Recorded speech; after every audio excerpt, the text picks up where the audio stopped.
So, welcome to the other chat. The Fool also has all kinds of different archetypal expressions throughout all kinds of different cultures. And so there are all these variations. And we're going to look specifically at Aleister Crowley's Book of Thoth, sort of elucidation of the Fool and the number 0 and the breath and the Hebrew letters that are associated and all that sort of stuff. But I wanted to mention a personal story, something really strange that happened to me many, many years ago. I reference a lot on this channel that I've had this experience that I call the Phoenix process. It was like a rapid period of consciousness expansion, I would say is probably the most accurate way to describe it. And so during that period, I often had voices that told me stuff that often were true. It was often true. This period, by the way, somebody reminded me, Robert Anton Wilson referred to it as chapel perilous, because often the consequence of it is insanity, whether temporary or permanent, ego inflation, all sorts of treacherousness. And then if you make it through it, then you are a magician or a shaman or whatever it is, depending on your tradition. And so at one point during this period, I got this instruction, you need to find the Book of Thoth. And I thought, well, okay. So I ordered a copy of it, and I was not interested in the tarot. So when I got this book about the tarot, I thought, well, that's disappointing. I thought this was going to be something much more interesting. And then when I got home and I was thinking about this, that same voice returned, and it said, well, actually, there's another Book of Thoth that isn't written anywhere but the Halls of Amenti. It's difficult to describe because a lot of this information came as sort of like images and pictureless intuitions even. But it was almost like not generated by technology, but sort of like astral projections of information that were sort of hovering above a stone in a pyramid. And I understood that there was a Book of Thoth that was not written down in paper, but yet still existed, and it was possible to find it. And years later, I would actually find a written description, I can't remember where, of this Book of Thoth that fit the description of the reservoir of information, I guess, is a good term for it, that was described to me. And that's what Crowley actually named this book after.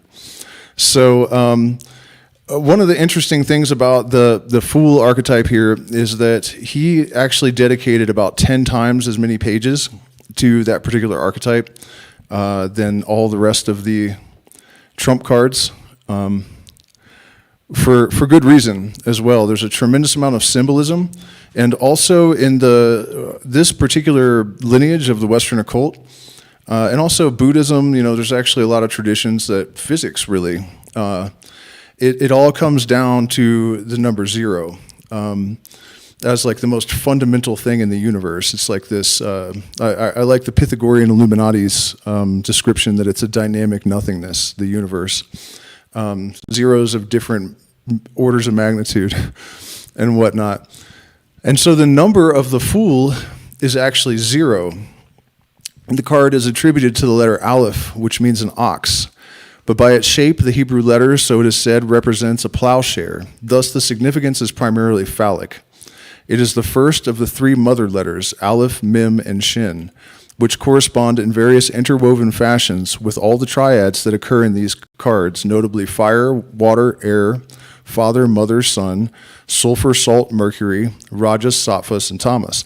It's easy for things like that to kind of go over our heads and to not like really fully realize the significance of it.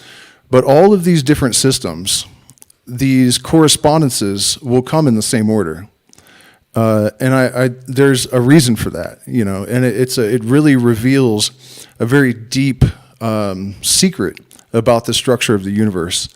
And that's why in the occult, you see all these tables of correspondences and books like the Kabbalistic 777 that are basically just tables of correspondences. One of the things that we're supposed to notice is this strange sort of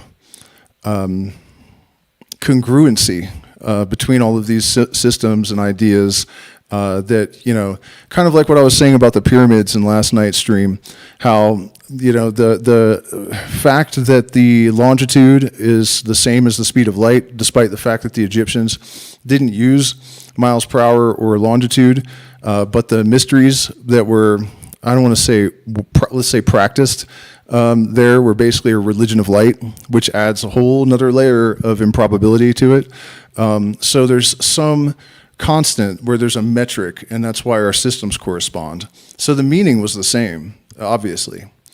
But see what I'm getting at here? And so it's also possible, and very likely, I think, that we don't plan this stuff. The Egyptians necessarily didn't plan it.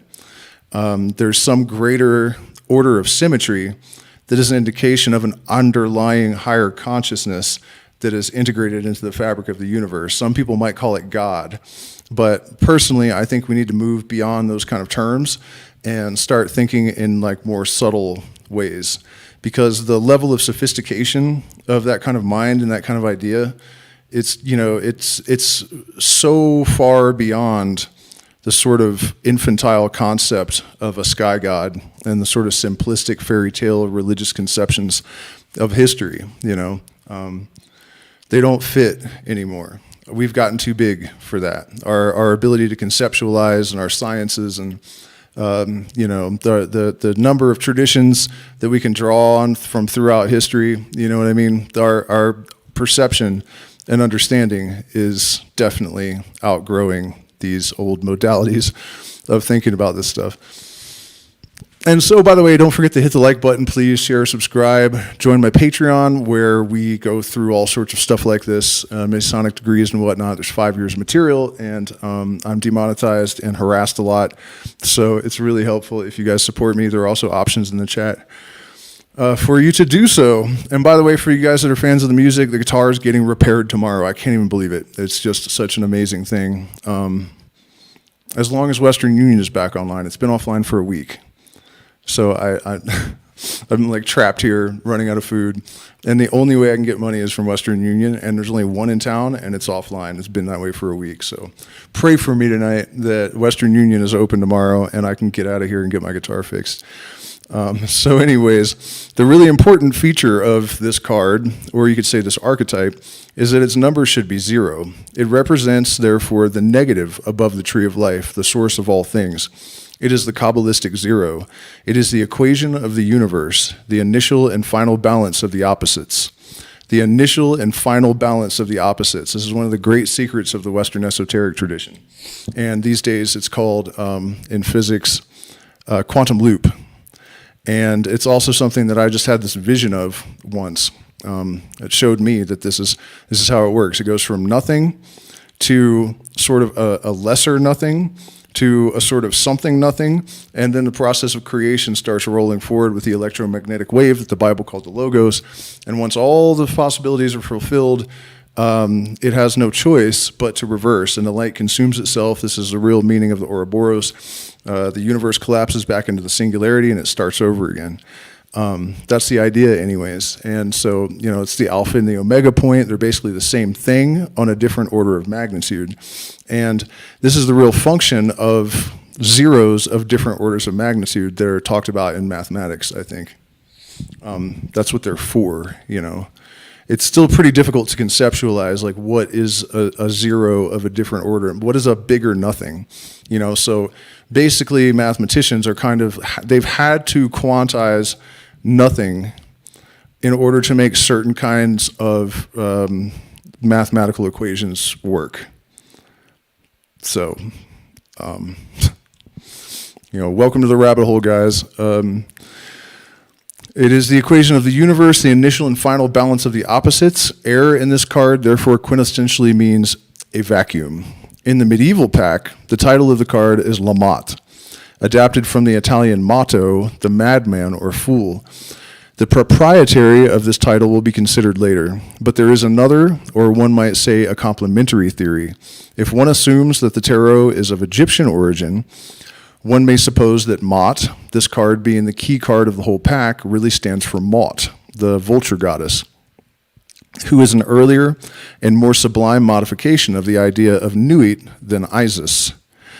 There are 2 legends connected with the vulture. It is supposed to have a spiral neck, This may possibly have reference to the theory recently revived by Einstein. Science is always discovering little scraps of magical wisdom and making a great fuss about its cleverness. But mentioned by Zoroaster in his oracles, that the shape of the universe, the form of that energy which is called the universe, is spiral. The other legend is that the vulture was supposed to reproduce her species by the intervention of the wind. In other words, the element of air is considered as the father of all manifested existence. There is a parallel in Anaximenes' school of Greek philosophy. Something I'm curious about that I run into a lot looking into these old occult books is, had we seen the Milky Way in 1940? Yeah, I don't know when this book, I know he was near death. He died in 1947. I don't recall. 1944. So I would imagine we probably knew the galaxy was a spiral by then. But checking those kind of things, I think, is an important part of this kind of work. There's certainly a lot of evidence of precognition in other works of Aleister Crowley. He did talk about how 100 years from 1914, people would start becoming really bisexual and epicene, which is like non-binary, and that they would take strange drugs to communicate with entities, which sounds exactly like DMT. He also referred to World War I as the Great War 10 years before it started, and they didn't start calling it the Great War until like 10 years after it was over. And he said the new aeon will begin when the world is soaked in blood by the Great War. And historians basically point to World War I as the beginning of the modern era, and also population reduction. He said society only moves by the light of genius, and so the herd will be destroyed in mass, and all sorts of other stuff. I mean, it's really quite a vote in favor of preternatural capacities of consciousness to actually have some sort of legitimacy, I think. By the way, I'm looking into the gateway process, which I'm surprised that I had never discovered this before. Right now, the CIA apparently took it seriously enough to do some investigating into it. But I looked at the Monroe Institute today, and there was definitely a bunch of corny woo that is complete nonsense all over their website. So I don't know if that invalidates the earlier work that they did. Maybe they've just become new agey and stupid in the interest of making more money over the years. Or maybe it was always dumb and the CIA just, thought they should check it out and maybe discovered that it was dumb. So I'm going to keep looking into it, but I think there's probably a video coming. I was actually maybe just going to go through some of the top secret, formerly secret documents that I found online that the CIA made about this process. So I'm excited that we have that to check out in the near future. And so where are we? Form of that energy. The other legend is that the vulture is supposed to reproduce her species by the intervention of the wind. Okay, we already went through that. The card is therefore both the father and the mother in the most abstract form of these ideas. This is not a confusion, but a deliberate identification of the male and the female, which is justified by biology. The fertilized ovum is sexually neutral. It is only some unknown determinant in the course of development which decides the issue. It is necessary to acclimatize oneself to this, at first sight, strange idea. As soon as one has made up one's mind to consider the feminine aspect of things, the masculine element should immediately appear in the same flash of thought to counterbalance it.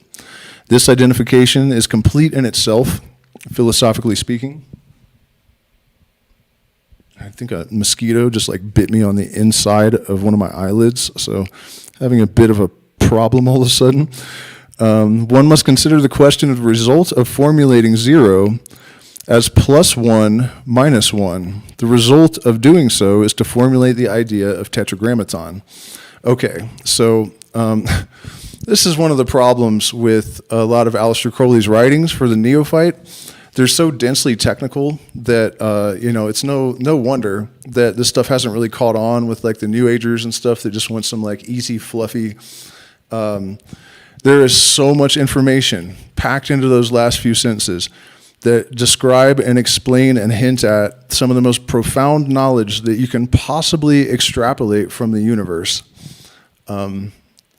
It's really, and I'm not surprised that this stream isn't holding people despite that fact.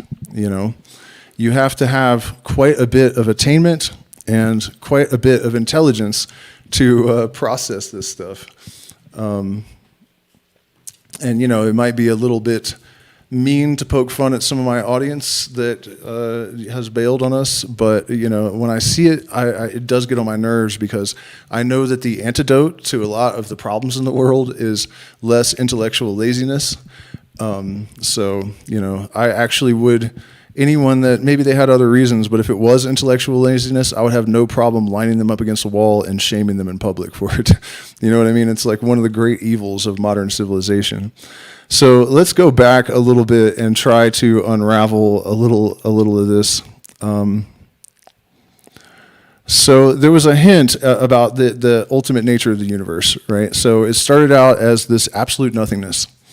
And the thing about nothingness is that, a seed cannot grow anything it doesn't have the potential to express.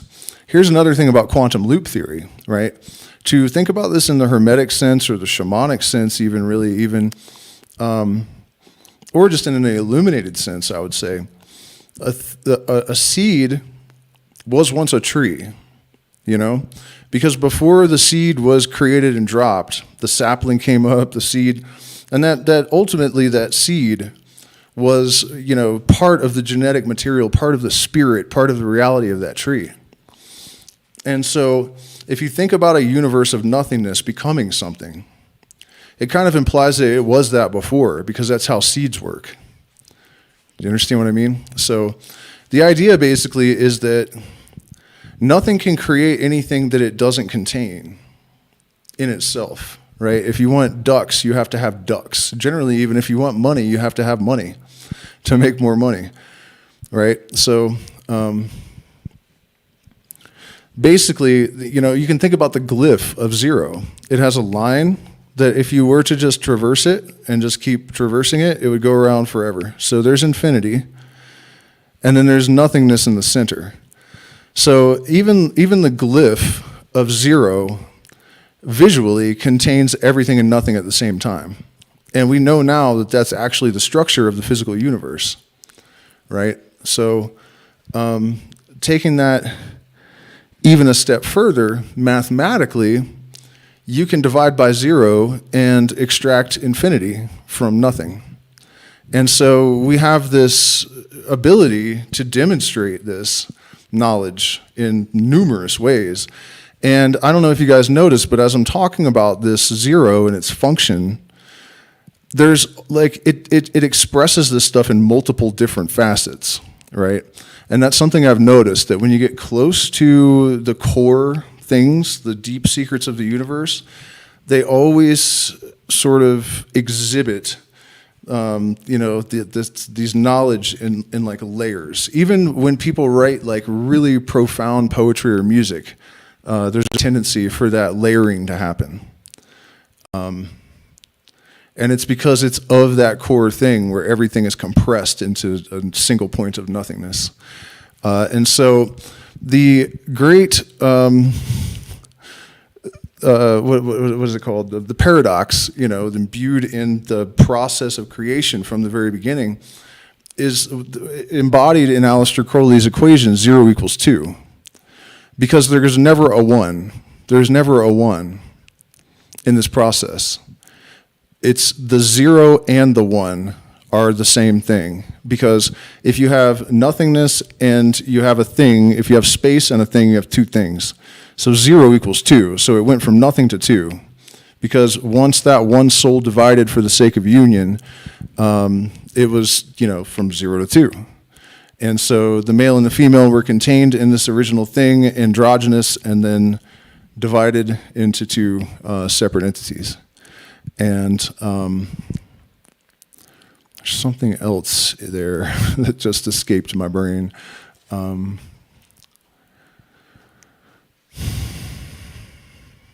Yeah, well, that's enough, I think. That's good.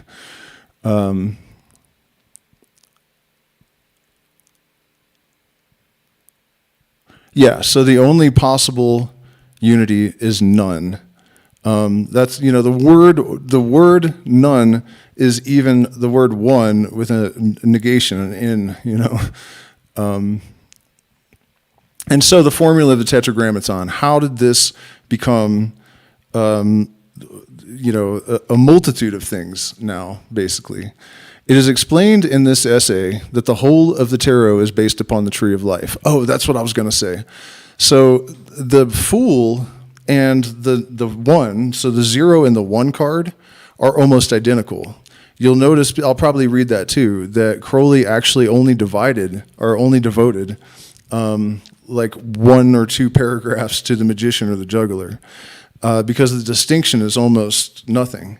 And one of the secrets of the tarot, properly understood, is that it actually describes the process of creation, but it does it in a way that you can see the macrocosm-microcosm relationship between how the universal process unfolded and how an individual life goes forward and unfolds. That hit me like a ton of bricks 20 years ago, and I just saw my own life all of a sudden is what happened. That's how I came to that understanding, unfold through the cards of the tarot. And so, by the way, as a divination tool, the real adepts, you don't just put the cards down and read them. I'm not saying that can't be valid, because what that really is pattern recognition. The subconscious has a tremendous faculty for that. So I'm not totally invalidating that, but that's not really the thing. The thing that you would actually get the greatest benefit from is studying the cards that you have already passed, figure out where you are, and then you may be able to discern some kind of information about what's going to happen next by looking at the cards that are coming. That's actually a much more efficacious way of doing divination for personal reasons using the tarot. So, the whole of the tarot is based upon the tree of life, and that's, the way the light comes in from the top, the nothingness starts to manifest as things, they all harmonize in different ways, and it creates all these different spheres, and those all interact, and then that causes other stuff to happen. The tarot is almost just like a more detailed tree of life diagram. Sorry, I'm choking on coca. One may sum up the whole doctrine very briefly as follows. The union of the father and the mother produces twins. The son going forward to the daughter returning the energy to the father. By this cycle of change, the stability and eternity of the universe was assured. Okay, so what's the number of stability? 4. And so now we have the father and the mother and 2 twins. And the reason they're twins is that this process is a process of replication by matter of reflection. So I once had an ayahuasca vision where I saw all this happen and actually just watched it unfold in the geometries. And so it was like an emergence of different sets of numbers, or monads in different sets of numbers. So it's like there was the 2, and then from that emerged 3, and then 4. And I mean, I would have to have a really nice like 3D etch-a-sketch to really draw that out. But that's basically what this is about. And so by this cycle of change, the stability and eternity of the universe are assured. It is necessary in order to understand the tarot to go back in history to the matriarchal and exogamic age. And so why are there 4 fundamental forces of physics? Because of the law of necessity. Everything that happens in the universe happens for a reason. So the 4 is stable. That's why all of our fundamental things, elements, directions, fundamental forces of physics, archangels, which really just represent different modalities, fundamental modalities of consciousness, everything is based on that, the number 4 for the stability, because it's the base, it's the foundation. Just like this chair is propping me up with 4 legs right now. It is necessary to understand the tarot to go back. It is necessary in order to understand the tarot to go back in history to the matriarchal and exogamic age, in the time when succession was not through the firstborn son of the king, but through his daughter. The king was therefore not king by inheritance, but by right of conquest. In the most stable dynasties, the new king was always a stranger, a foreigner, and what's more, he had to kill the old king and marry the king's daughter. This system ensured the virility and capacity of every king. The stranger had to win his bride in open competition. In the oldest fairy tales, this motive is continually repeated. The ambitious stranger is often a troubadour. Nearly always he is disguised, and often he is repulsive. Beauty and the Beast is a typical tale. Shrek is another. There is often a corresponding camouflage about the king's daughter, as in the case of Cinderella and the Enchanted Princess. The tale of Aladdin gives the whole of this fable in a very elaborate form, plucked from technical tales of magic. Here, then, is the foundation of the legend of the wandering prince, and note well, he is always the fool of the family. It's true. How many Disney cartoons is like the prince just a complete idiot? He is always the fool of the family. The connection between foolishness and holiness is traditional. It is no sneer that the family nitwit had better go into the church. In the East, the madman is believed to be possessed, a holy man or a prophet. So deep is this identity that it is actually embedded in the language. Silly means empty, the vacuum of air, zero, the silly buckets on the deck. And the word is from the German seilig, or holy, blessed. It is the innocence of the fool which most strongly characterizes him. It will be seen later how important is this feature of the story. To ensure the succession, it was therefore devised, firstly, that the blood royal should really be the royal blood, and secondly, that the strain should be fortified by the introduction of the conquering stranger, instead of being attenuated by continual inbreeding. Yeah, that sounds like maybe a better idea than continual inbreeding, you know? That didn't really work out too well for us. In certain cases, this theory was pushed very far. There was probably a great deal of chicanery about this disguised prince. It may well have been that the king, his father, furnished him with very secret letters of introduction. In short, that the old political game was old even in those primeval times. The custom has therefore developed into the condition so admirably investigated by Fraser in his Golden Bough. This bough is no doubt a symbol of the king's daughter herself. The king's daughter is all glorious within. Her raiment is of wrought gold. How did such a development come to pass? There may have been a reaction against playing politics. There may have been a glorification, first of all, of the gentleman burglar, finally of the mere gangster boss, rather as we have seen in our own times in the reaction against Victorianism. The wandering prince was closely examined as to his credentials. Unless he were an escaped criminal, he was not eligible to compete. Nor was it sufficient for him to win the king's daughter in open competition, live in the lap of luxury until the old king died, and succeed him in peace. He was obliged to murder the old king with his own hand. At first sight, it would appear that the formula is the union of the extremely masculine, the big blonde beast, with the extremely feminine, the princess who could not sleep if there was a pea beneath her 7 feather beds. But all such symbolism defeats itself.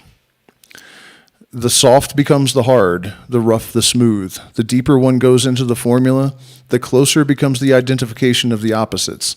The dove is the bird of Venus, but the dove is also a symbol of the Holy Ghost.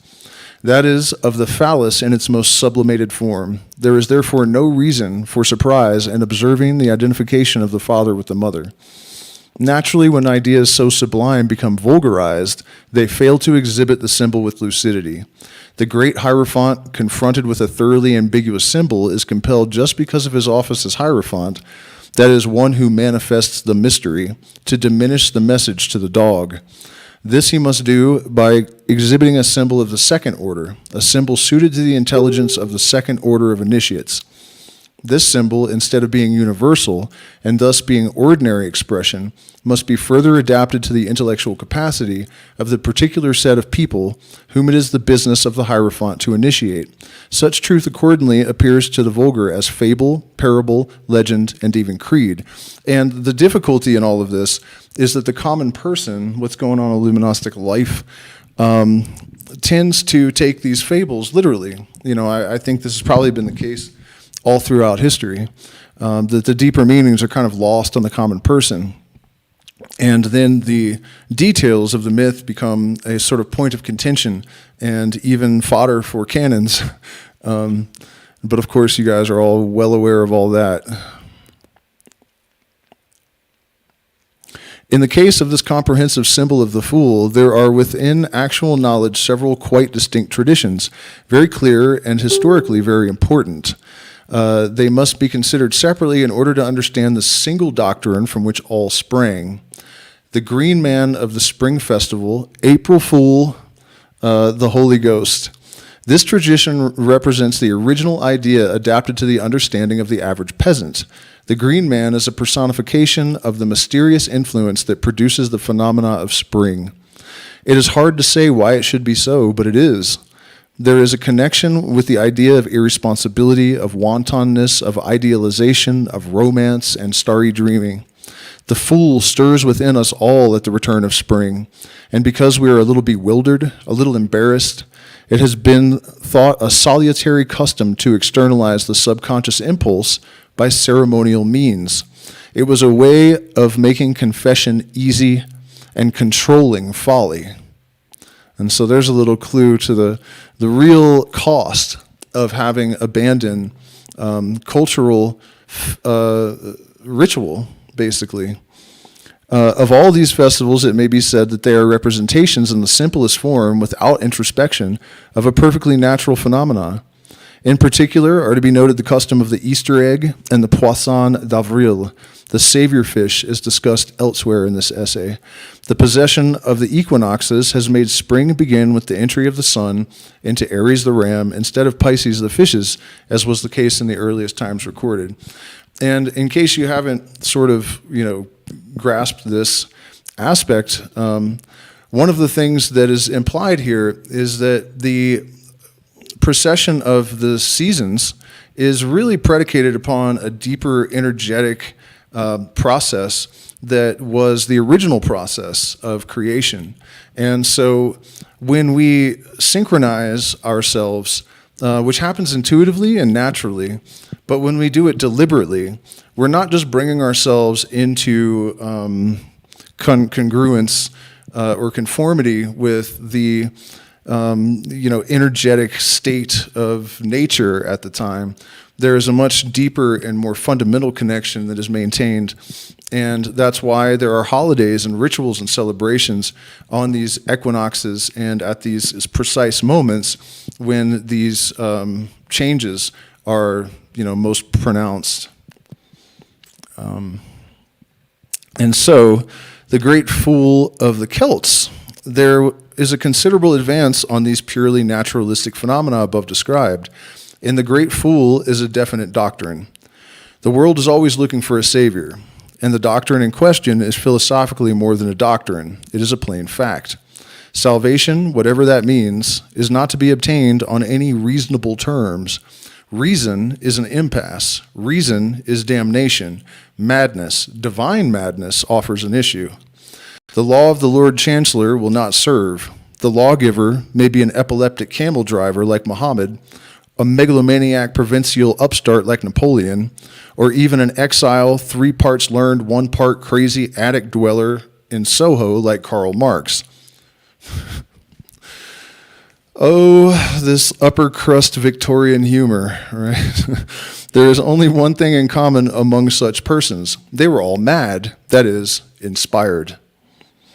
Nearly all primitive people possess this tradition, at least in a diluted form. They respect the wandering lunatic, for it may be that he is a messenger of the Most High. This queer stranger, let us entreat him kindly. It may be that we entertain an angel unaware. And so, that is definitely something that we have all become aware of in the Western world with Terence McKenna's famous quote that the shaman is a madman who has healed himself. Another aspect of this is the idea that schizophrenia is really a matter of a defective filter in the nervous system. And it goes so far as that some anthropologists have called shamans essential schizophrenics because they're functional and they have a purpose that they serve. But it is a sort of compared to baseline normal consciousness, it's a sort of lunacy. And the people that exhibit these characteristics of having the access to this kind of divine knowledge often tend to be at least a little bit weird. And one of the characteristics of the fool is that it's a person that is supposed to not be able to really conform to society's standards. They're going to be socially awkward. They're going to be at odds with the status quo and unable to conform. The problem with the fool is that compared to the magician, he is irrational and he has a tendency to undo all the progress that he's made. So despite the fact that this wisdom he may be able to temporarily build constructs that allow him to gain political power or to form a cult or a religion or whatever it is, all sorts of different manifestations of this. He has a tendency to destroy it post haste in a lot of unfortunate cases. But, you can be your own savior. So a fool may graduate and become a magician. So closely bound up with this idea is the question of paternity. A savior is needed. What is the one thing certain about his qualifications? That he should not be an ordinary man. In the Gospels, people cavilled about the claim that Jesus was the Messiah because he came from Nazareth, a perfectly well-known town, because they knew his mother and his family. In brief, they argued that he did not qualify as a candidate for Savior because he was not a stranger. The Savior must be a peculiarly sacred person. That he should be a human being at all is hardly credible. At the very least, his mother should be a virgin, must be a virgin, and to match his wonder, his father cannot be an ordinary man. Therefore, his father must be a god. But as a god is a gaseous invertebrate, he must be some materialization of that god. Very good. Let him be the god Mars under the form of a wolf, Jupiter as a bull, or a shower of gold, or a swan, or Jehovah in the form of a dove, or some other creature of fantasy, preferably disguised in some animal form. There are innumerable forms of this tradition. In fact, my son is named after one, where it's a spirit or a type of shaman called a nagual. It's a Nahuatl concept, I guess, and he transforms into a jaguar or a wolf. And interestingly, the first Warani woman that we met, like Warani to the point of still carrying a spear and orange face paint and stuff, she, as soon as she met him, she said, "You should call him Camperi," which is Warani for jaguar. And then when we met, I don't remember if it was Shuar in Gualaquiza. We were walking down the street, and some Shuar shaman looked at him and goes, "Jaguar." And then when we moved to Talag also, they said, you should have named him Jaguar. And so that's pretty wild, man. It really blew my mind that just kept happening. At any rate, attempts to...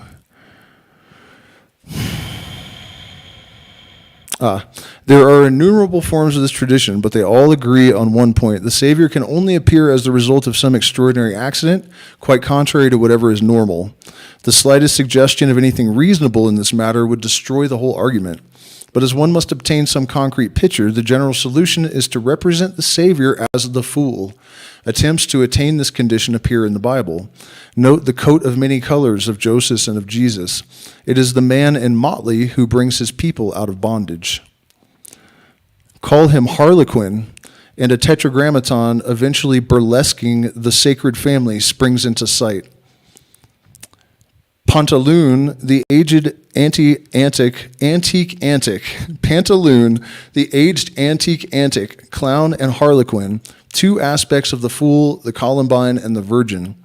But being burlesque, the tradition is confused and the deep meaning lost, just as the medieval mystery play of Pontius and Julius became a farce with opportunist topical variants Punch and Judy. And usually I have some kind of commentary to offer, but I have no clue what the hell that meant. Honestly. The legend of Parsifal, and this gets really interesting.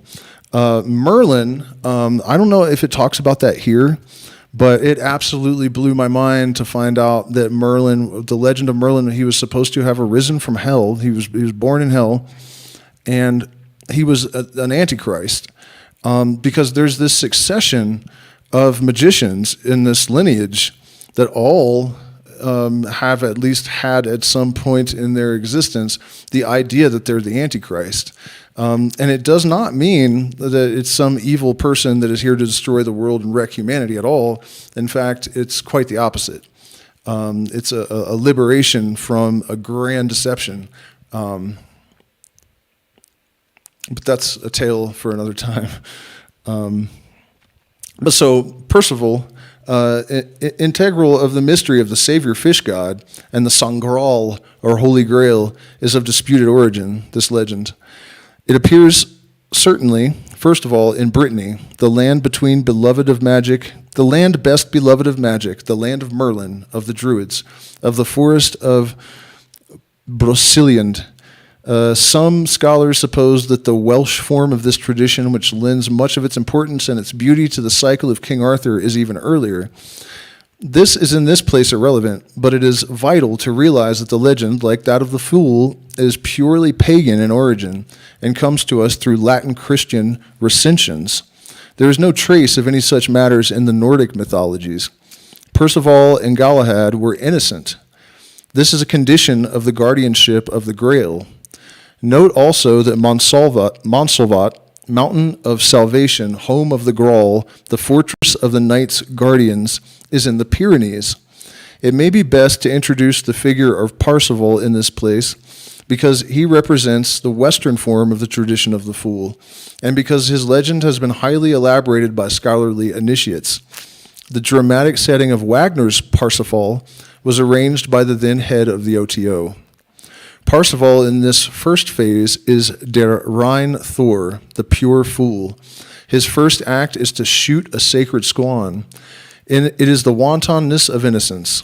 In the second act, it is the same quality that enables him to withstand the blandishments of the ladies in the garden of Kundry.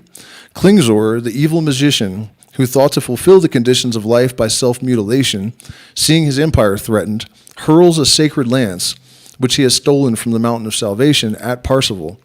But it remains suspended over the boy's head. Parsifal seizes it, in other words, attains to puberty. This transformation will be seen in the other symbolic fables below. In the third act, Parsifal's innocence is matured into sanctification. He is the initiated priest whose function is to create. It is Good Friday, the day of darkness and death, and that is that graduation from fool to magician that I had mentioned earlier. Good Friday, the day of darkness and death. Why is it called Good Friday then? That was just the other day. Oh, right. This is all still, see, it's all still aligned with April 1st. All of these legends of the fool. Where shall he seek his salvation?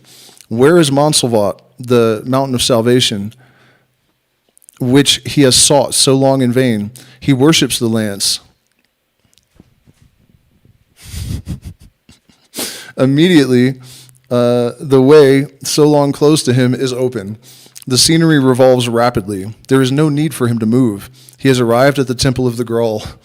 All true ceremonial religion must be solar and phallic in character. It is the wound of Amfortas which has removed the virtue from the temple. Amfortas is the symbol of the dying god. Accordingly, to redeem the whole situation, to destroy death, to reconsecrate the temple, he has only to plunge the lance into the Holy Grail. This is getting a little,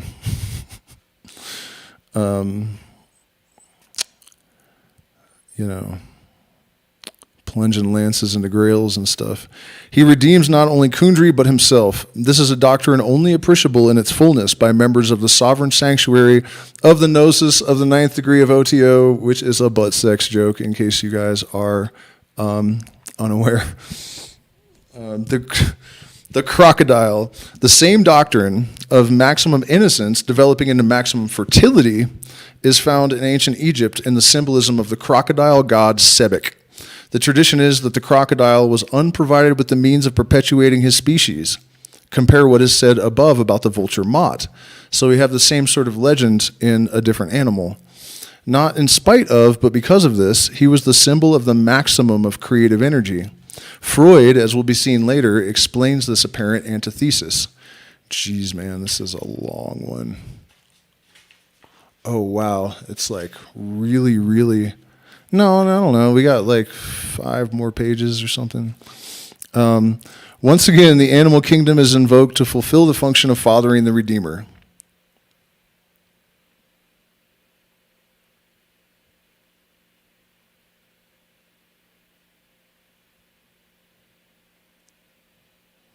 On the banks of the Euphrates, men worshipped Dagon, the fish god. The fish, as a symbol of fatherhood or motherhood or the perpetuation of life generally, constantly recurs. The letter N, nun, in Hebrew means fish, is one of the original hieroglyphs standing for this idea, apparently because of the mental reactions excited in the mind by the continual repetition of this letter. There are thus a number of gods, goddesses, and eponymous heroes whose legends are functions of the letter N. With regard to this letter, see Atu 13. It is connected with the north, and so with the starry heavens about the pole star, also with the north wind. And remember that the air, that the fool is the prince of air, and the reference is to the watery signs. Hence, the letter N occurs in legends of the flood and of fish gods. In Hebrew mythology, the hero concerned is Noah. Note also that the symbol of the fish has been chosen to represent the Redeemer, or Phallus, the god through whose virtue man passes through the waters of death. The common name for this god in southern Italy today and elsewhere is El Pesse, I guess, El Pesh, I don't know, El Pesse. So also his female counterpart, Thais, is represented by the Vesica Piscis, the bladder of the fish, and this shape is continually exhibited in church windows and in the episcopal ring. In the mythology of Yucatan, it is the old ones covered with feathers that came up out of the sea. Some have seen in this tradition a reference to the fact that man is a marine animal. Our breathing apparatus still possesses atrophied gills. The first is Keter. Oh, sorry, I was like, wait, that doesn't make sense. Okay, so now we're on to Harpocrates as another form of the fool and also the Redeemer. Arriving at a highly sophisticated theogony, there appears a perfectly clear and concrete symbol of this doctrine. Harpocrates is the god of silence, and this silence has a very special meaning. The first is Keter, the pure being invented as an aspect of pure nothing. In his manifestation, he is not one, but two. He is only one because he is zero. See, that's what I was saying about this. The only possible unity is nothingness, and that's like the fundamental paradox that that's basically where duality came from, you know? Because the essential fundamental blueprint in the one thing is what became the blueprint for all the things that followed. He exists, Eheiei, his divine name, which signifies I am or I shall be, is merely another way of saying that he is not, because one leads to nowhere, which is where it came from. So the only possible manifestation is in two, and that manifestation must be in silence. Because the number 3, the number of Bina, understanding, or Bina, has not yet been formulated. In other words, there is no mother. All one has is the impulse of this manifestation, and that must take place in silence. That is to say, there is yet no more than the impulse, which is unformulated. It is only when it is interpreted that it becomes the word, the logos, the electromagnetic wave, the two poles of which interact to give rise to light, which is somehow responsible for our consciousness emanating forth into the universe. And all one has is the impulse of this manifestation, and that must take place in silence. That is to say, there is yet no more than the impulse which is unformulated. It is only when it is interpreted that it becomes the word or the logos or the electromagnetic wave. Now consider the traditional form of Harpocrates. He is a babe, that is to say, innocent, and not yet arrived at puberty. A simpler form of Parsifal, he is represented as rose pink in color. It is dawn, the hint of light about to come, but not by any means that light. He has a lock of black hair curling around his ear, and that is the influence of the highest, descending upon the Brahmarandra chakra.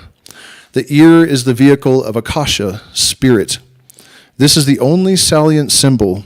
It is the only indication that he is not merely a bald baby, because it is the only color in the blob of rose pink.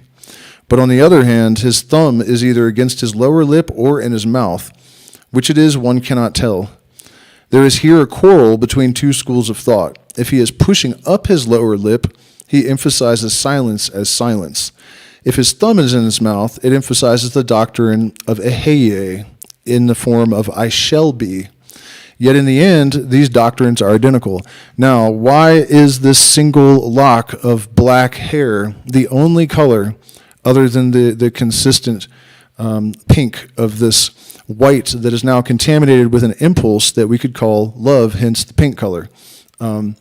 Because it is the introduction of not perfect, of darkness, of evil, of duality, of mystery, of, all of the things that are associated with that other plurality. It's the first indication that something is changing. The babe is an egg of blue, which is evidently the symbol of the mother. This child has, in a way, not been born. The blue is the blue of space. It is also said that the light of Lucifer is blue. And of course, Lucifer means light bearer. And so it's another reference to the electromagnetic wave because that's what bears the light. And so it is the blue of space. The egg is sitting upon a lotus, and this lotus grows on the Nile.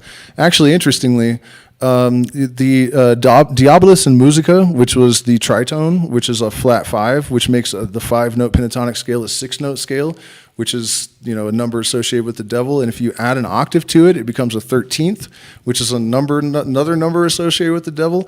It is also the inverted 1. So if the 1 is God, the 6 is those same notes inverted, and it becomes dark sounding. Lots of interesting stuff that correlates in music, but also this flat 5, this Diabolus in Musica, the devil in music, is referred to as the blue note, but also the devil in music. So that blue light of Lucifer has manifested somehow through the intuitive consciousness. And choking on coca again. Yeah, I really swallowed it that time. Down the wrong hole. But another thing I just wanted to point out about that is that, if you think back to after the Dark Ages, when this Diabolus in Musica thing happened, when white people heard that blue note in blues, they're like, it's the devil's music. And then what happened to blues? Blues became rock and roll, which became overtly satanic. And then what happened to rock and roll? It became heavy metal, which was even more overtly satanic. And what do these things all revolve around? The tritone, increasingly. I mean, rock and roll doesn't really use it as much as metal and blues, but still, it's trippy story. So, now the lotus is another symbol of the mother, and the Nile is also a symbol of the father fertilizing Egypt, the Yoni. But also the Nile is the home of Sebic the crocodile, who threatens Harpocrates. Yet Harpocrates is not always thus represented. He is shown by certain schools of thought as standing. He is standing upon the crocodile of the Nile. Refer above to the crocodile, the symbol of two exactly opposite things. There is here an analogy. One is reminded of Hercules, the infant Hercules, who spun the wheel in the house of women, of Hercules, who was a strong man, who was innocent, who was ultimately a madman, who destroyed his wife and children. It is a cognate symbol of the fool. Harpocrates is, in one sense, the symbol of the dawn on the Nile and of the physiological phenomena which accompanies the act of waking. One sees at the other end of the octave of thought the connection of this symbol with the succession of the royal power described above. The symbol of Harpocrates itself tends to be purely philosophical. He is also the mystical absorption of the work of creation, the hey final of Tetragrammaton. Harpocrates is in fact the passive side of his twin Horus, yet at the same time he is a fully fledged symbol of this idea, which is wind, which is air, which impregnates the mother goddess.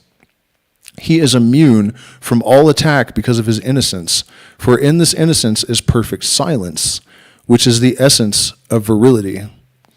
The egg is not only akasha, but the original egg in the biological sense. This egg issues from the lotus, which is the symbol of the yoni. There is an Asiatic symbol cognate with Harpocrates, and though it does not come directly from this card, it must be considered in connection with it. That symbol is the Buddha Rupa.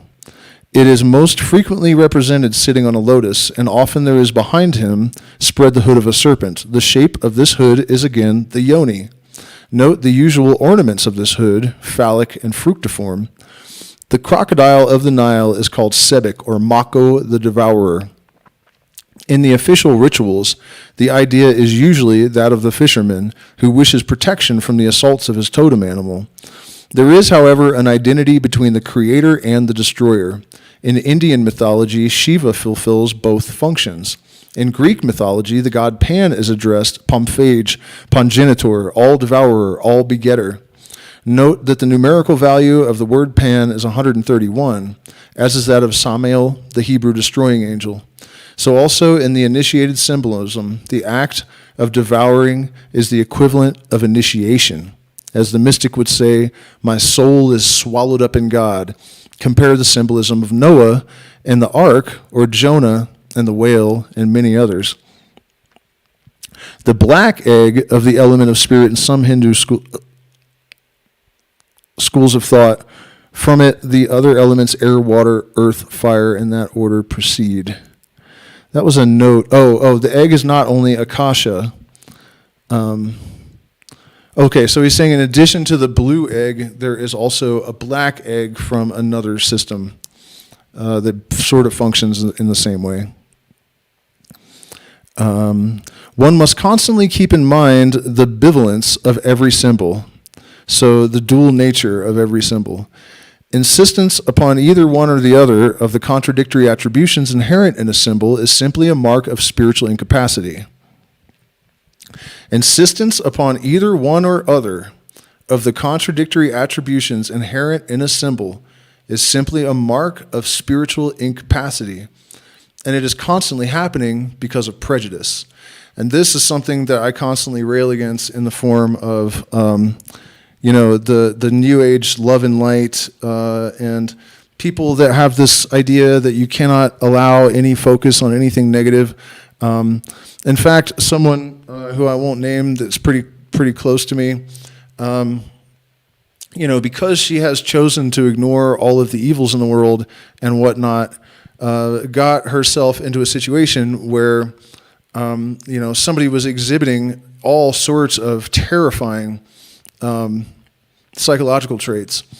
And even though ChatGPT, all of her friends, anyone that heard about it was absolutely terrified and horrified, she was able to sort of just tell herself that, she didn't really see the problem. And finally, she told the individual what people are saying, and he's like, oh yeah, that's definitely true. So, that's kind of an extreme example, but it's still what he's talking about how focusing on one or another aspect of the dualistic nature of reality causes a person to become unbalanced. So if you focus too much on the light, you'll become blind. If you stare too long into the darkness, you will become blind. So let that be a warning. By the way, you guys, hit the like button, share, subscribe, consider joining my Patreon, and also you can send support to the chat. We really need it to keep the wheels spinning on this channel.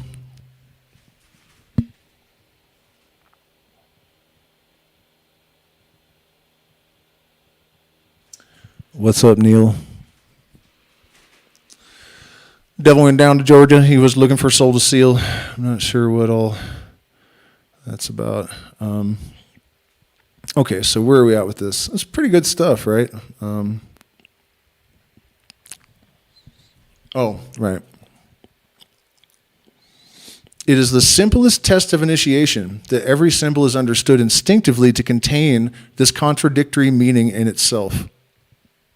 So one of the ways to develop the capacity to do this is just to do it consciously, to combine every single thought, every single opinion, every single thing you think as regularly as you can with its opposite in order to sort of alchemize your thinking and transmute your contradictory thoughts into a third thing of a higher nature that's closer to the truth. You can kind of think of it as how like there are often chemicals that will interact that remove the sort of dross, and then whatever's left over is of a more potent or more active nature. So, when the right combinations are effectively applied, then this sort of transmutation occurs.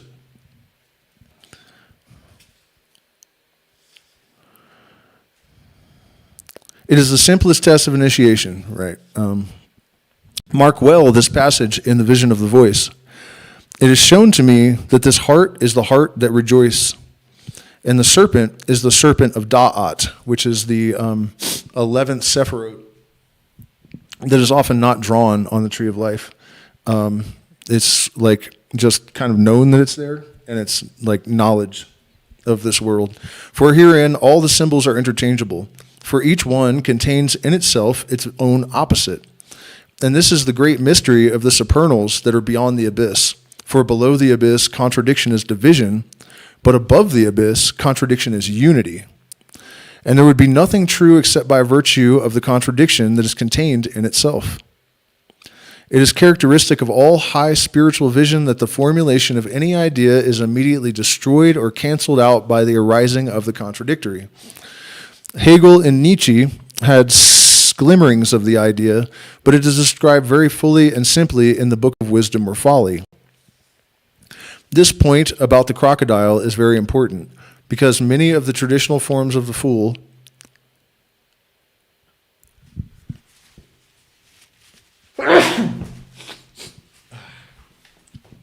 the fool of the tarot show the crocodile.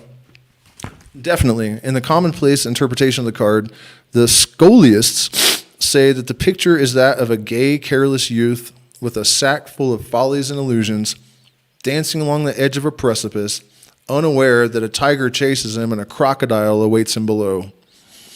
In the view of the little Bethel, it is the view of the little Bethel.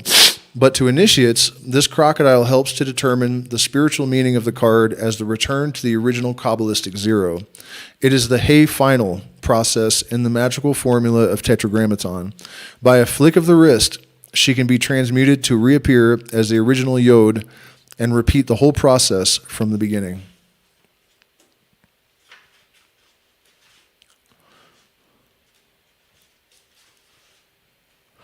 Almost there. Give me a second, guys.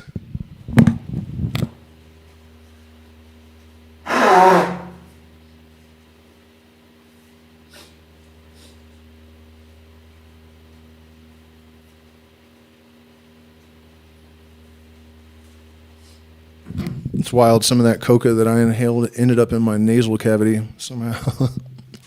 11:11. I'm going to check in with the chats real quick, see if you guys have any comments or questions. Let's see. I tried to do that, but it is not that simple. Toxic positivity. Mm-hmm.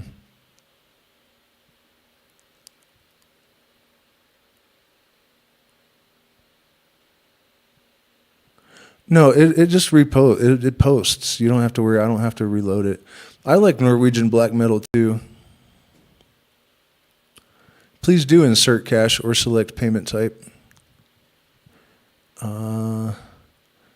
Lightning is God and love and everything else, but hate we create it by bad thinking. I don't think so. I mean, the whole point of it is that if God is the all, then it's all of everything.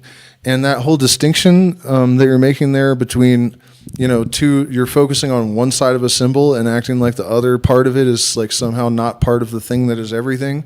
I think that's exactly the mistake that I was outlining earlier, that it's the totality of creation. That's this whole designation that Christianity and I think Islam, does Islam have a devil too? I don't even know. Don't really care. But you know what I mean? That kind of designation doesn't make any sense to me. It's one thing. Well, da'at is the abyss, but da'at is knowledge as well, which is the abyss. And the reason is that it's relation and it's not real.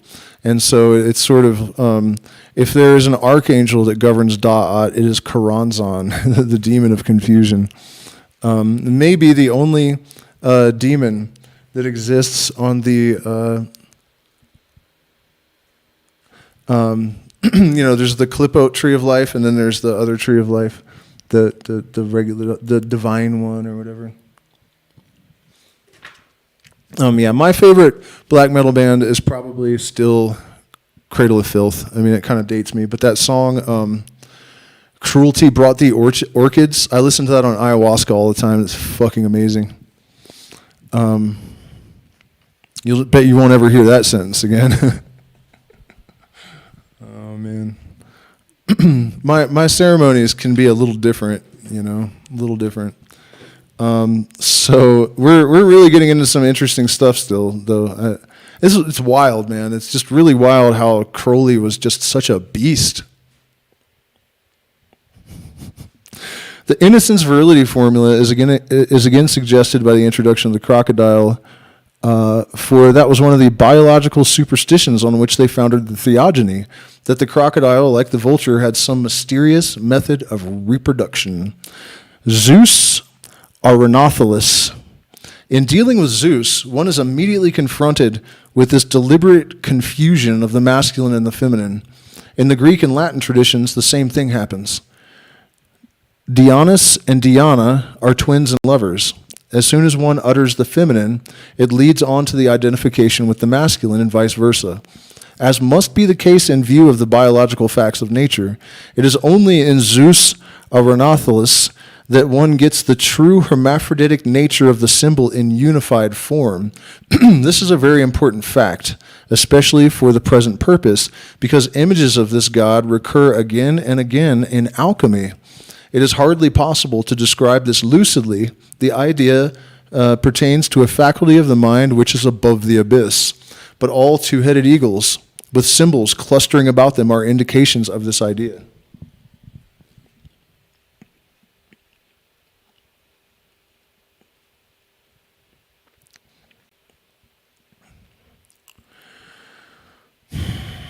Sorry, I got lost.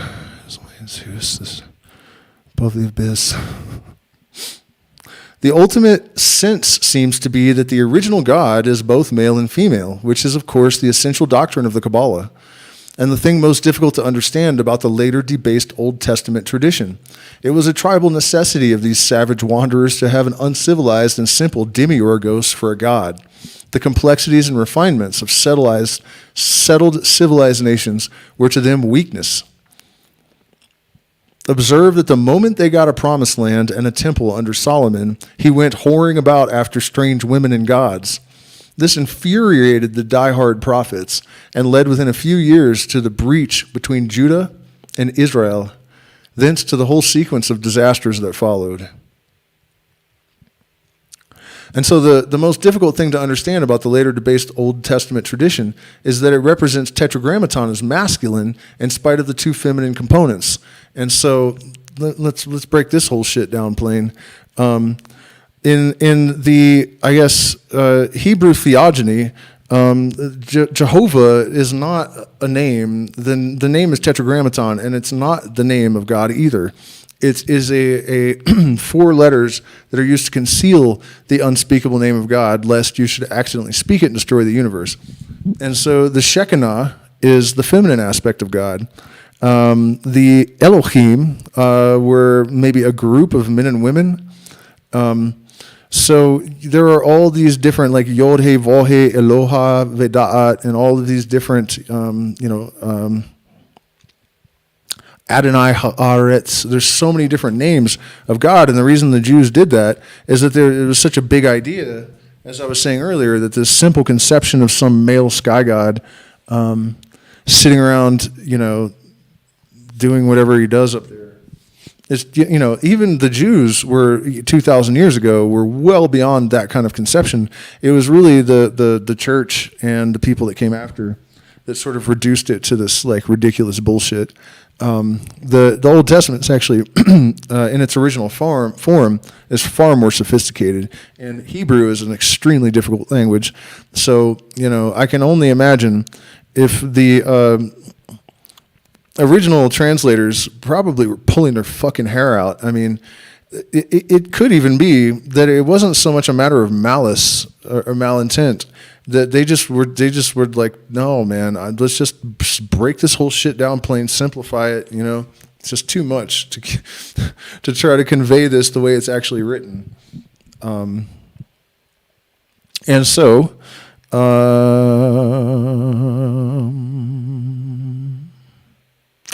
In spite of the two feminine components of the Tetragrammaton, Zeus became too popular, and in consequence, too many legends gathered around him. And the important fact of this present purpose is that Zeus was peculiarly the lord of air. The earliest accounts relate the distribution of the three active elements as Dis, Pluto, to fire, Zeus, or Jupiter, to air, and Poseidon, or Neptune, to water. Men who sought the origin of nature in the earliest days tried to find this origin in one of the elements. The history of philosophy describes the controversy between Anaximander and Xenocrates. Later, Empedocles.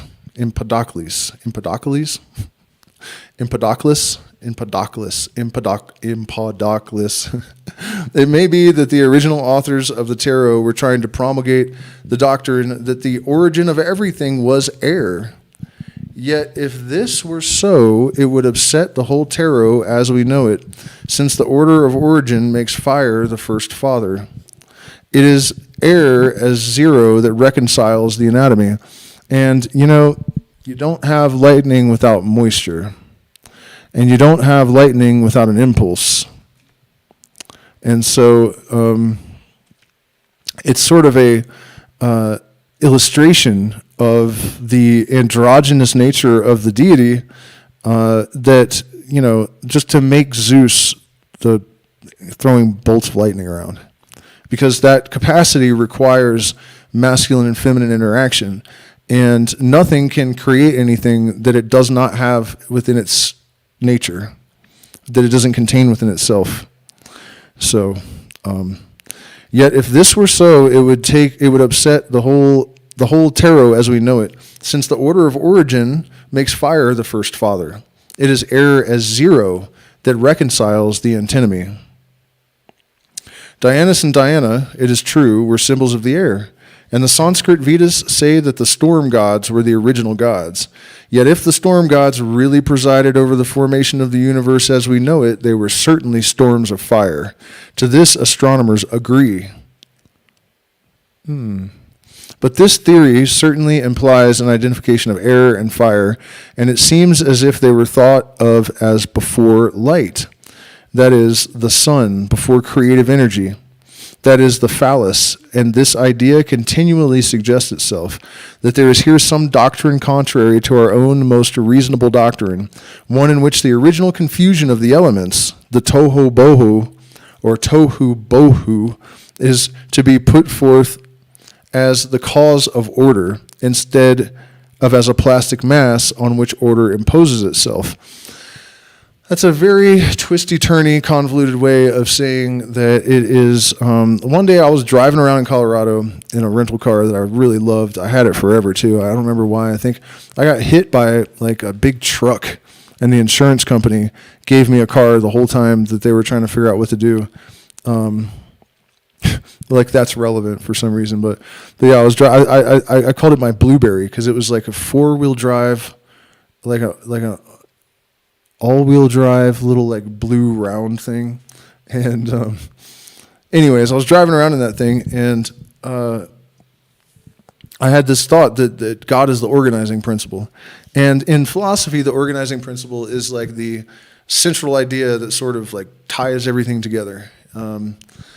And so that's not exactly what I meant, but how I think of it now, what he was saying about how the elements are the things that actually organized and brought order to the universe.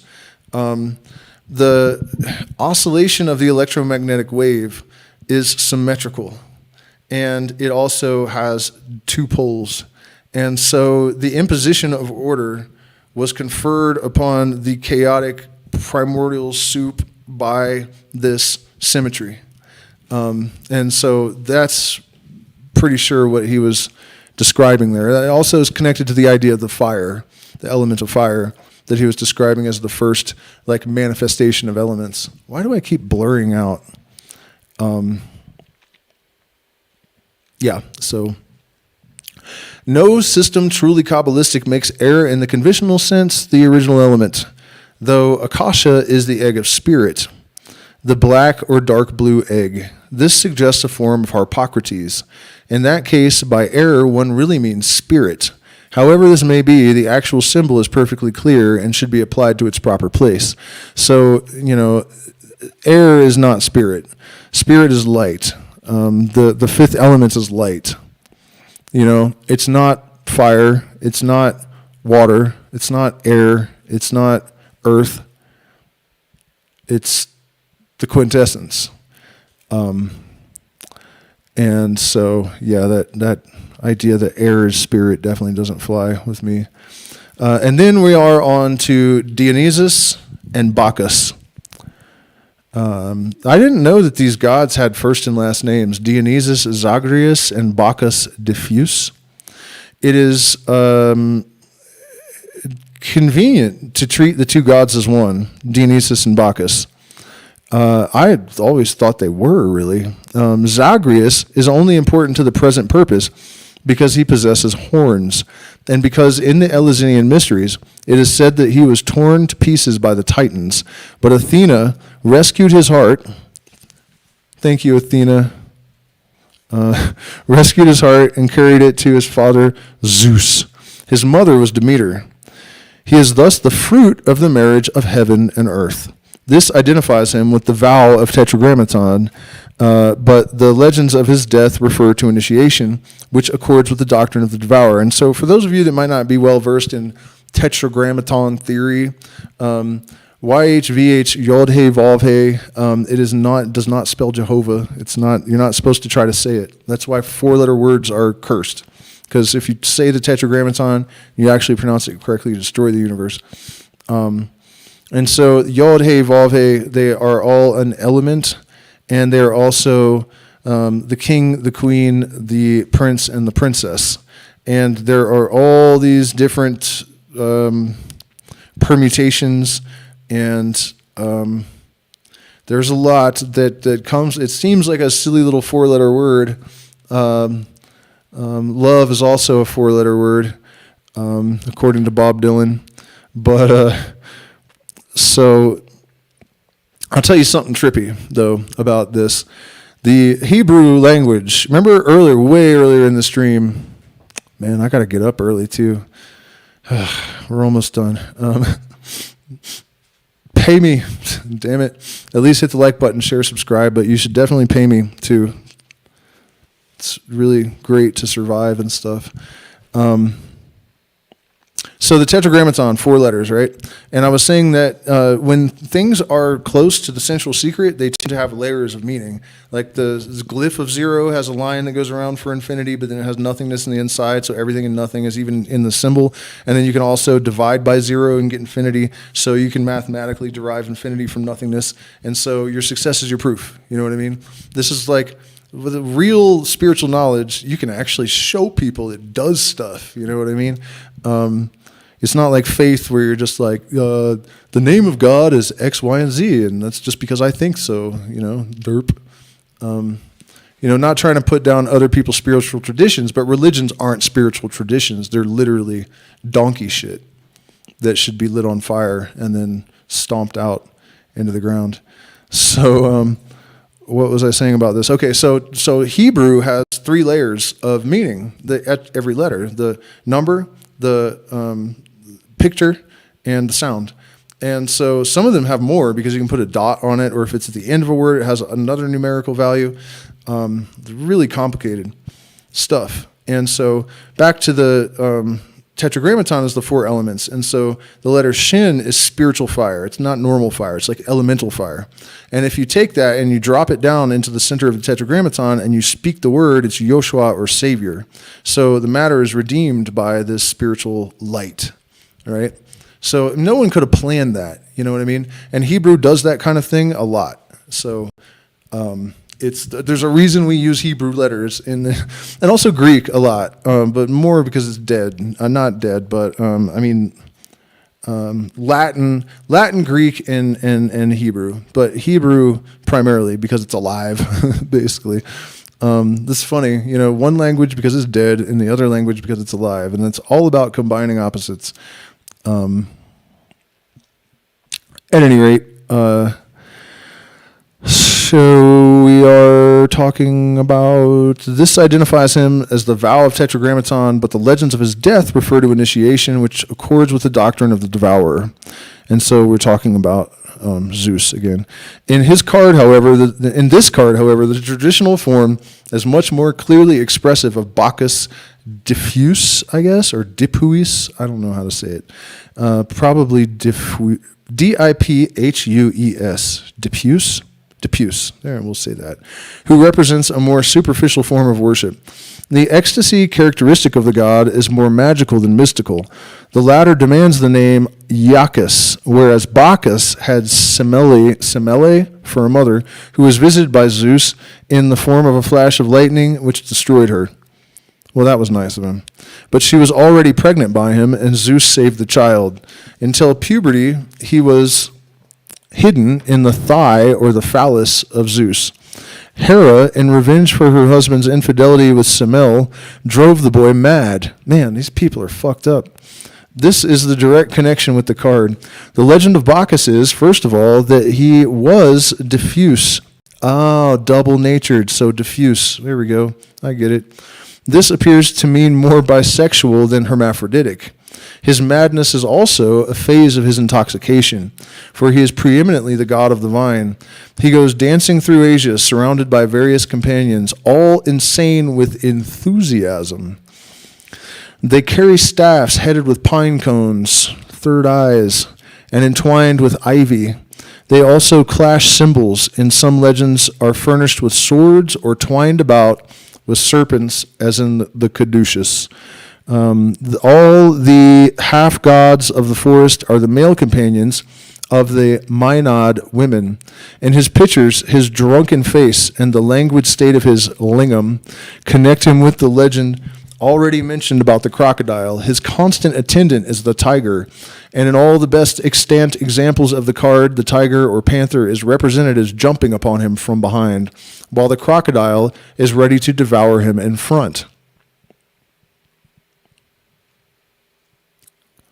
Man, that is so crazy. I once smoked DMT, and the voice of God was like, I'm a mountain lion, and I'm going to kill you. And I totally believed it. It also told me I was going to hell and all this stuff. And it was like, I'm going to jump on your back and bite your spine. And that is how later I discovered that is actually how the panther kills, or the mountain lion. So it just reminded me of that association of gods and mountain lions biting people in the back of the neck and killing them. It is curious, too, that at the fabled birth of Jesus, the Virgin Mother is represented as being between an ox and an ass. That's kinky. Virgin Mother between an ox and an ass. And one remembers that the letter Aleph means ox. In the worship of Bacchus, there was a representative of the god who was chosen for his quality as young and virile, but effeminate man. In the course of the centuries, the worship naturally became degraded. Other ideas joined themselves to the original form, and partly because of the orgiastic character of the ritual, the idea of the fool took definite shape. Hence, he came to be represented with a fool's cap, evidently phallic, clad in motley colors, which again recalls the coat of many colors worn by Jesus and by Joseph. This symbolism is not only mercurial, but zodiacal.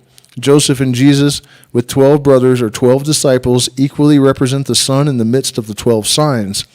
It was only very much later that any alchemical significance was attributed to this, and at a time when the Renaissance scholars made rather a point of finding something serious and important in symbols that were in reality quite frivolous. Baphomet. All right, now we're getting somewhere. There is no doubt that this mysterious figure is a magical image of this idea developed in so many symbols.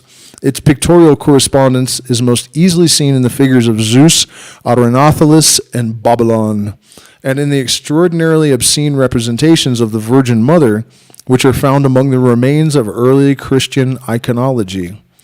Now, is he being serious about obscene representations? Anyone doing anything special for the solar eclipse? Yeah, if you're smart, hiding under a rock somewhere. It sounds like the fundamentalist Christians in the United States are really, they're just going absolutely apeshit. I have seen the craziest posts on social media from these fools. They're deploying the National Guard all over the U.S. to try to keep all the idiots from idioting everywhere. They're like, there will be military response to your dumb fuckery, people, so try not to dumb fuckerize too. I mean, come on, man. People, settle down. It's just an eclipse. But I mean, I'm sure it's going to be awesome. I'm not going to be able to see it from South America. So the subject is dealt with at considerable length in Pain Night, where the origin of the symbol and the meaning of the name is investigated. Von Hammer-Purgstall was certainly right in supposing Baphomet to be a form of the bull god, or rather the bull-slaying god Mithras. For Baphomet should be spelt with a T at the end. Thus, it is very clearly a corruption. Shouldn't be spelt with a T at the end. That's why I say Baphomet. And thus, it is clearly a corruption, meaning Father Mithras. There is also here a connection with the ass, for it was an ass-headed god that he became an object of veneration of the Templars.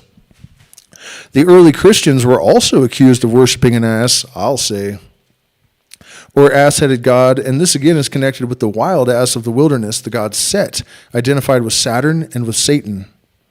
He is the south, as Nuit is the north. The Egyptians had a desert and an ocean in those quarters.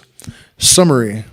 It has seemed convenient to deal separately with these main forms of the idea of the fool, but no attempt has been made or should be made to prevent the legends overlapping and coalescing. The variations of expression, even when contradictory in appearance, lead to an intuitive apprehension of the symbol by a sublimation and transcendence of the intellectual. All these symbols of the trumps ultimately exist in a region beyond reason and above it. The study of these cards has for its most important aim the training of the mind to think clearly and coherently in an exalted manner. This has always been characteristic of the methods of initiation as understood by the Hierophants. In the confused, dogmatic period of Victorian materialism, it was necessary for science to discredit all attempts to transcend the rationalist mode of approach to reality. That shit hasn't stopped. And yet it was the progress of science itself that has reintegrated these differentials. From the very beginning of the present century, the practical science of the mechanician and the engineer has been forced further and further towards finding its theoretical justification in mathematical physics. Mathematics has always been the most severe, abstract, and logical of the sciences, ignoring the fact that magic is the most complicated and difficult branch of physics. Yet even in comparatively early schoolboy mathematics, cognizance must be taken of the unreal and the irrational. Surds and infinite series are very root forms of advanced mathematical thought. The apotheosis of mathematical physics is now the admission of failure to find reality in any single intelligible idea. Word. The modern reply to the question, what is anything, is that it is in relation to a chain of 10 other ideas, any one of which can only be interpreted in terms of the rest. The Gnostics would undoubtedly have called this a chain of 10 aeons. These 10 ideas must be by no means considered as aspects of some reality in the background. This is why Da'at is the abyss, by the way. Intellection. As the supposed straight line, which has the framework of calculation, has turned out to be a curve, so has the point, which has always been taken as a type of existence, become a ring. It is impossible to doubt that there is here a continually closer approximation of the profane science of the outer world to the sacred wisdom of the initiate. That's facts. That tracks. The design of the present card resumes the principal ideas of the above essays. The fool is the gold of the air. Think about that one for a minute. I'll wait. He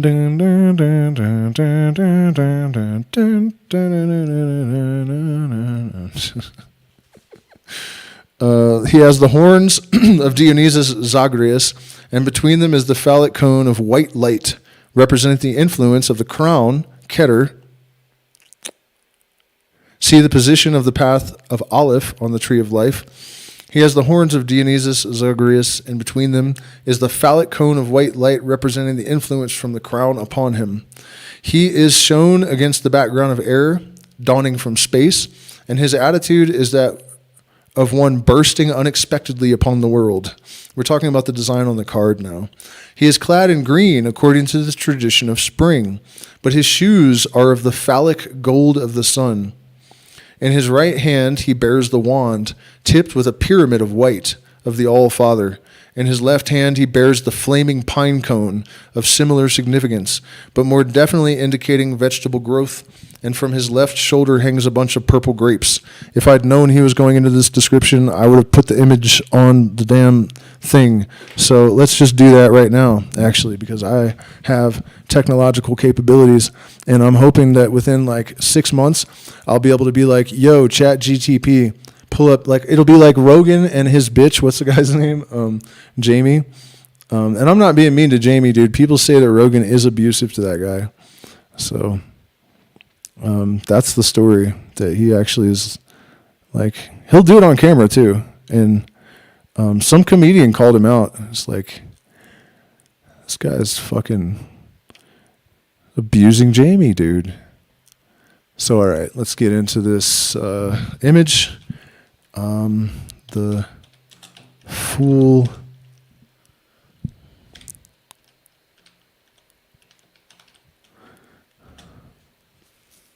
Aleister Crowley, Thoth. Images.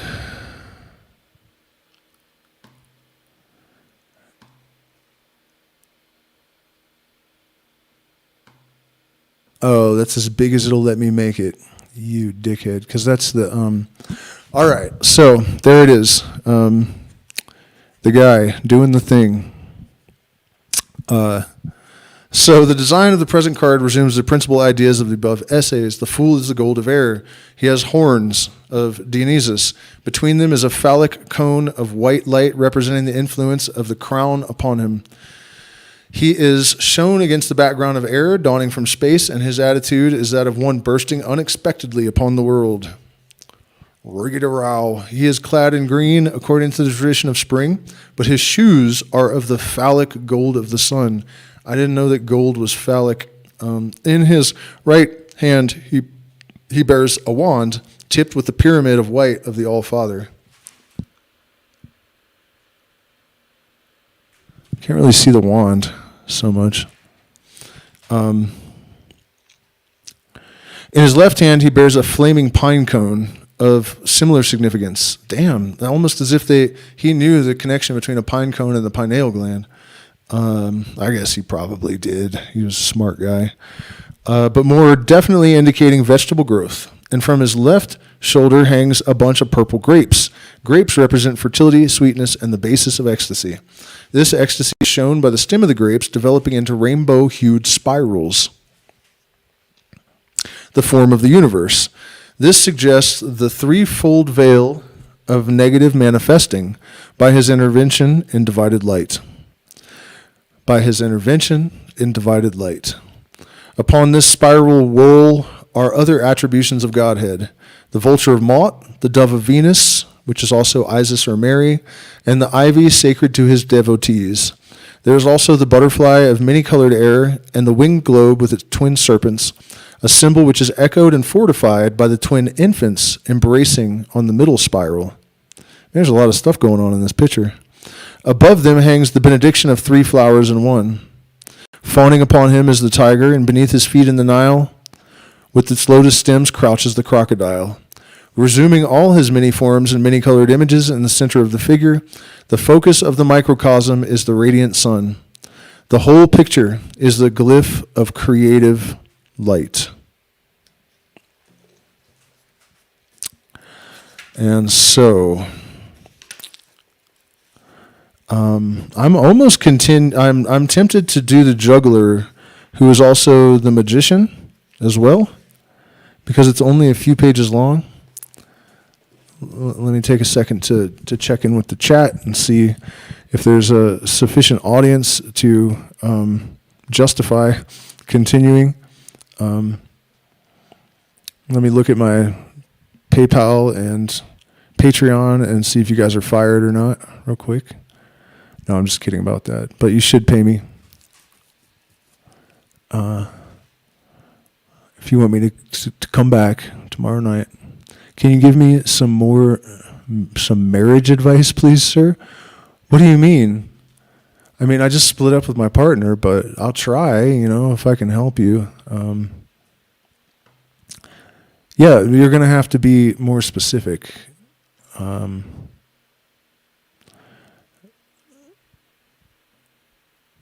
would say don't, probably. Satan and God is not separate. That is correct. If either is real at all. Are you reading from Morals and Dogma? No, this is the Book of Thoth tonight.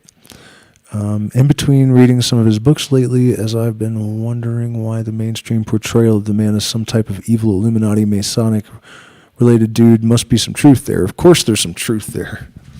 But you just have to understand that the universe, real enlightenment, true illumination, is not about becoming a kitten. It is about identifying with the Godhead and being able to see the universe from the totality of objective. What is that Tool song where the Merkaba, where they just kind of break it down in the middle and there's all these wild drums and I should play it. Oh, they'll kill my stream. I can't. Man, that's too bad. And he just starts saying omniscient, omnipotent, omnipresent, without judgment. Without judgment. Our bodies are light. We're eternal. Omnipotent, omniscient, omnipresent, without judgment. That's it. And Crowley once said beautifully, I think, that the real goal of the Abscissimus, which is an initiate who has attained to the highest possible level, basically a god in a meat suit, fully realized being, that the goal is to become like he in whom glory and suffering are indistinguishable. Because the consciousness that lies behind the experience and expression of the universe is neutral. And we are extremely uncomfortable with that. Because everyone wants to believe that you can align yourself with the good side, and then you're not going to get serial murdered or whatever tomorrow. Your kids aren't going to die in a car accident on their way home from school tomorrow or whatever. You know what I mean? Like, we want to feel protected and special, and like we have aligned ourselves with the one true God and the light side of... and I'm not saying that it doesn't afford some protection to align yourself with illumination and enlightenment and try to be good and all of that stuff. And for me, there's a difference between what I understand about the universe and who I am in the universe, right? So there is the fact that I know that evil creates good and good creates evil, and we're just kind of stuck in this dualistic trap. And so from the point of view of the initiate, the White Lodge doesn't look down on the Black Brothers because we know they're sacrificing themselves to commit to their selfish evil ways in order to redeem the world. And that is the formula that is so secret and that is so terrifying for people to try to understand, that the opposites create each other. And so it's a very dangerous knowledge. It's why it's been secret for so long. And the reason I'm telling you this shit right now is that the adepts in the last 100 years have been saying it's time to end the secrecy. So, believe it or not, but what I just told you, that's the secrets of the Illuminati. That's the secrets of the Freemasons. That's the secrets of the Eleusinian mystery. That's like way up high. Like once you get to the crux of the eye on the top of the pyramid, that's basically what you understand. And then once you have that knowledge, you have to decide, how are you going to compartmentalize? Are you going to align yourself with good or bad, or are you going to do both? And it's your choice. And there's no fear not that any God will judge thee for this. Enjoy all things of sense and rapture, and fear not that any God will deny thee for this. That's the reality. That's the reality. You're here to experience things. And, and from the point of view of the universal mind or God or whatever you want to call it, it's all just the experience. So it doesn't matter, like the most horrible thing you can possibly think of experiencing, the mind, the consciousness that lies beyond this is down for that experience. Saying it wants it is a little bit too like anthropomorphizing, or however that word, anthropomorphizing, is that right? You know what I mean? But it's something like that, So, Crowley was not a perfect person, but what he would say was that he was, the most honest prophet. If you imagine Charles Manson's followers had written his story, he'd never gotten caught, it would read just like the Bible. They would have painted him just like Jesus in the Bible. So, we don't live in a comic book. We live in a reality where human beings live, and they're imperfect, and they do stuff. And some of them attain really high levels of consciousness. And as far as I can tell, like, I have never seen anything even remotely close to Aleister Crowley. I've searched high and low. I've never seen anything like it. I mean, just his ability to just like plainly lay out all these secrets of the mysteries is fucked up. It's literary pyrotechnics of the highest order, and it is a form of mysticism, or an expression of mysticism, that is absolutely unrivaled by anything else. And there's really no doctrine to it. There's no dogma. There's nothing like that. It's just a description of the universe. Like, okay, here's how it works. These are the fundamental parts, and this is how they interact. And then, this is our job to figure out our true will. What is our deepest, most profound orientation? And, what is it we're supposed to be doing? Here, let me get my beautiful mug back up on the screen. What was I saying? And then, he once said, somebody asked him, like, is it true that you are a black magician? And he said, that is irrelevant to you. If it is my true will to be a black magician, that's my true will. And I'm not saying to do as I do in that sense. You find out your true will and cut your own path through the jungle. Everyone. It's about fierce individualism.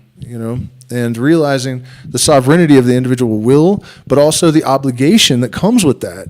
Because if you really believe that you are obligated to your will, then you are bound to, for me, it means at 44 years old, almost 45, I have to study calculus in my spare time and learn fucking, linear algebra and all this stuff, because of my purpose.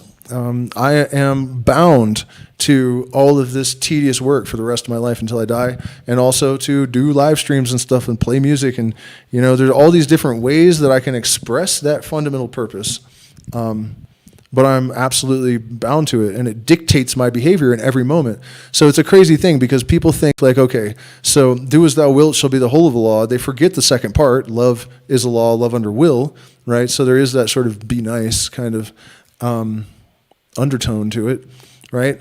But it actually means the total loss of your freedom in the interest of attaining your freedom, because everything contains its contradiction. You'll never get around it. You'll never get around it. It's an absolute law, and you cannot transcend it. You cannot go under it. You cannot go around it. That's just what's hood. It's just what's hood.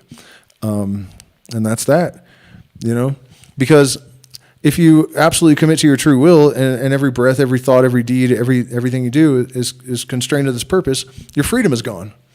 So the irony of it is, do as thou wilt should be the whole of the law, means that you're a motherfucking slave to your higher self now.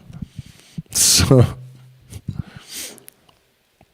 what is that, Marilyn Manson's song? Everybody's someone else's inward. I know you are, so am I. I'd rather be my own inward if that's what is got to happen, So, yeah. Everybody's got to serve somebody, is how Bob Dylan put it before we became so debased and vulgar, I guess. So let's go ahead and do the juggler, the magician. I'm surprised he called it the juggler. That's really weird that he didn't call it the magician.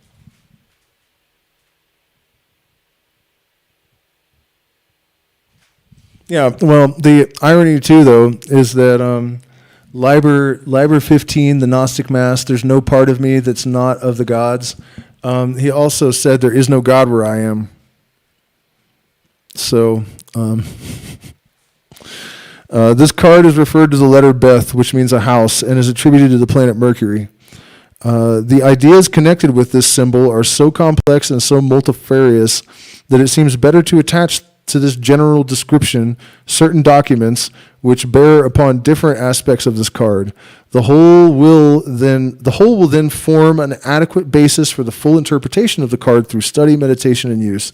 The French title of this card in the medieval pack is La Bateleur, the bearer of the baton. Mercury is preeminently the bearer of the wand, energy sent forth, the lingam. This card therefore represents the wisdom, the will, the word, the logos by whom the worlds were created.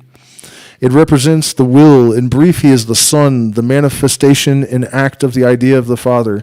He is the male correlative of the High Priestess. Let there be no confusion here on account of the fundamental doctrine of the sun and the moon as the second harmonics to the lingam and the yoni. For as will be seen in the citation from the Paris working, the creative Mercury is of the nature of the sun. But Mercury is the path leading from Keter to Bina. The understanding, and thus, he is the messenger of the gods. He is the messenger of the gods and represents precisely that lingam, the word of creation whose speech is silence.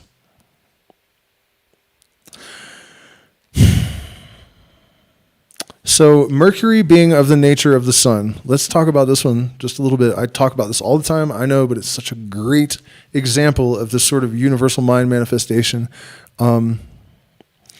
Mercury is the closest planet to the sun. The sun is symbolic of gold. If you take the metal Mercury and you charge electricity, knock a proton off of it, it becomes gold. Mercury is of the nature of the sun. Metal Mercury becomes gold, which is symbol of the sun. Who's writing the script? You know? Jesus. No, he's not writing the script.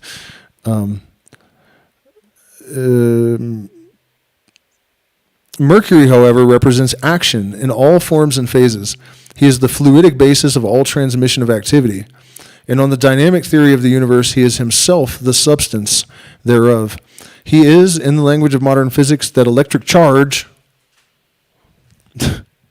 which is the first manifestation of the ring of 10 indefinable ideas, as previously explained.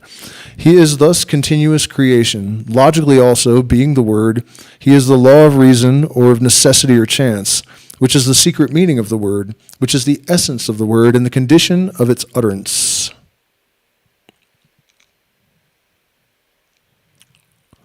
Yeah, I mean, that is really... Okay, so in Freemasonry, they call it the law of necessity. And in the Pythagorean Illuminati's formulation of this stuff, it's called the principle of sufficient reason. Basically, it means that things are as they are because they cannot be any other way. They must be this way in order to sustain creation.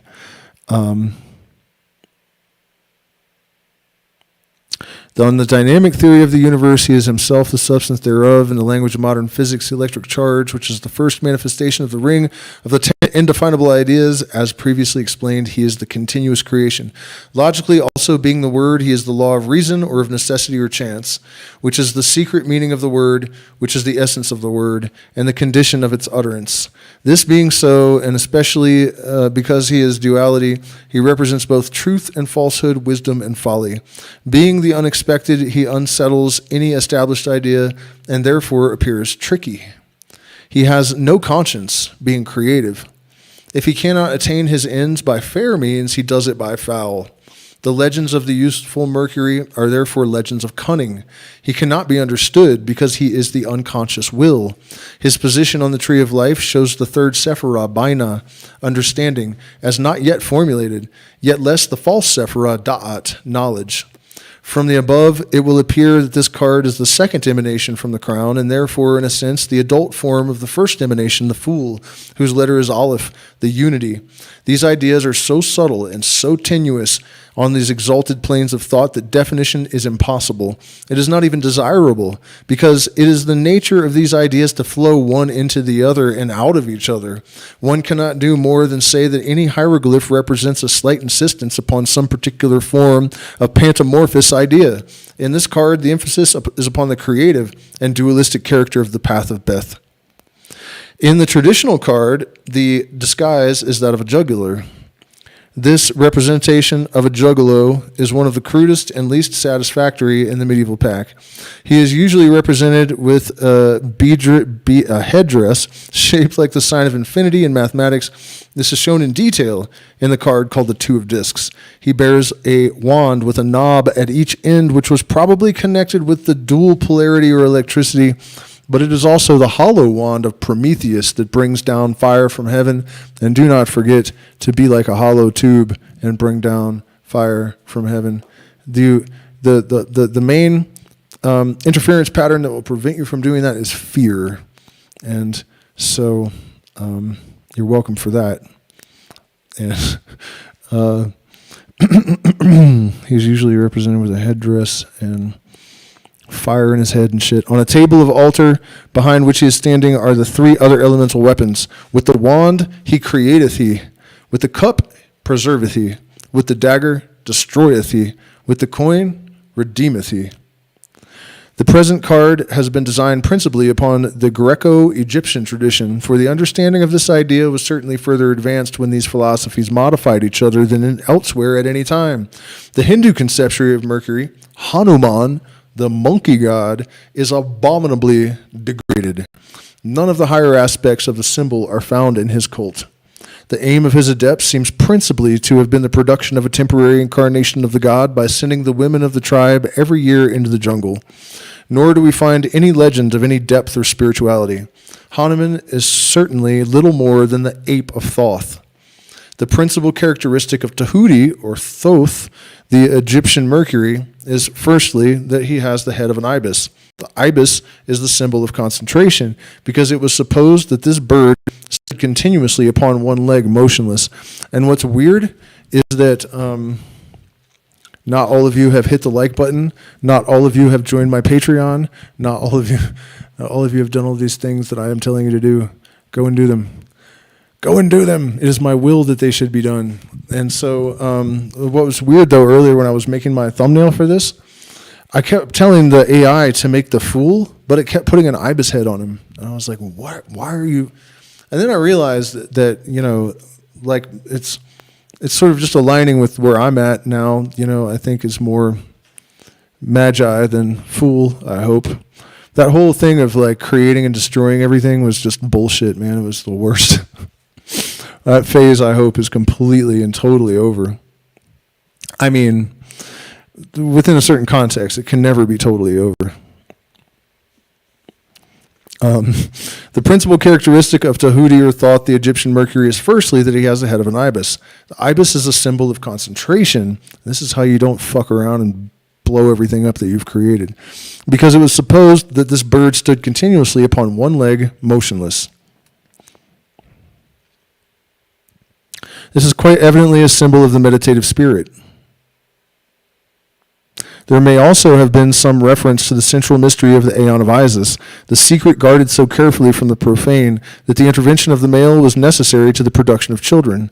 In this form of Thoth, he is seen bearing the phoenix's wand, symbolizing resurrection through the generative process. In his left hand is the Ankh, which represents a sandal strap, that is to say, the means of progress through the worlds, which is the distinguishing mark of Godhead. But by its shape, this ankh, the crux ansata, is actually another form of the rose and cross, the penis and vagina again.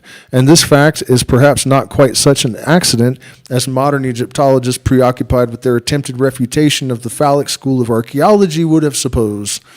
The other form of Thoth represents him primarily as wisdom.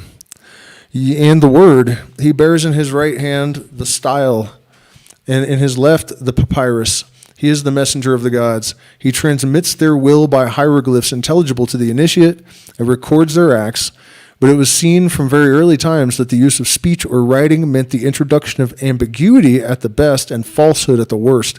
They therefore represented Thoth as followed by an ape, the Cynocephalus, whose business was to distort the word of the god, to mock, to simulate, to deceive. In philosophical language, one may say manifestation implies illusion. This doctrine is found in Hindu philosophy, where the aspect of Tahuti, of which we are speaking, is called Maya. This doctrine is also found in the central and typical image of the Mahayana school of Buddhism, really identical with the doctrine of Shiva and Shakti. A vision of this image will be found in the document entitled The Lord of Illusion. The present card endeavors to represent all the above conceptions, yet no true image is possible at all, for firstly, all images are necessarily false as such, and secondly, the motion being perpetual, and its rate that of the limit, c, the rate of light. Any stasis contradicts the idea of the card. This picture is therefore hardly more than mnemonic jottings.